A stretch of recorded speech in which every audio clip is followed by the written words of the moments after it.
అంబానీ పెళ్లిలో ఉపాసనకు జరిగిన అవమానంపై ఫైర్ అయిన లావణ్య త్రిపాఠి.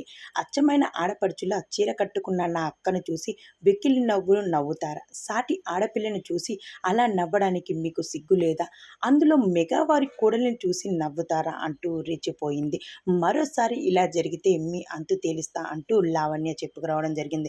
వివరాల్లోకి వెళ్తే ఉపాసన కొనదలి ఎప్పుడు సాంప్రదాయంగా అచ్చమైన ఆడపడుచులా ఎలాంటి ఫంక్షన్ అయినా ఈవెంట్ కన్నా హాజరవుతూ ఉంటుంది. ఇంత పెద్దింటి అమ్మాయో ఎంత సాంప్రదాయంగా అణిగి మణిగి ఉంటుంది. వివరాల్లోకి వెళ్తే అంబానీ ఇంట పెళ్ళైన సంగతి తెలిసిందే.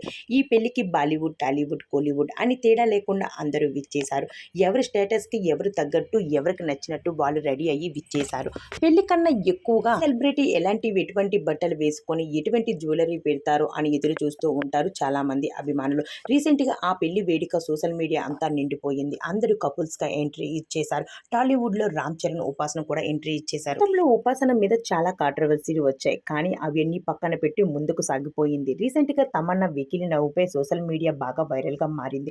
ఉపాసన ఎప్పటికప్పుడు ట్రోలింగ్స్కి గురవుతూనే ఉంటారు. అంబానీ పెళ్లిలో ఉపాసన సింపుల్గా, ట్రెడిషనల్గా ఒక చైన్ లాకెట్తో సింపుల్గా పెళ్లికి విచ్చేశారు. ఆ లుక్స్ మాత్రం అంబానీ పెళ్లిలో ఏమాత్రం సరిపోలేదన్నట్లు కాజల్, తమన్నా సైతం నవ్వడం, ఉపాసన కొనిదల ఎవరో తెలియని అమ్మాయిలా ఇగ్నోర్ చేయడం అన్నది అందరినీ బాధించి రామ్ చరణ్ అభిమానులు సైతం ఫైర్ అయ్యేలా చేసింది.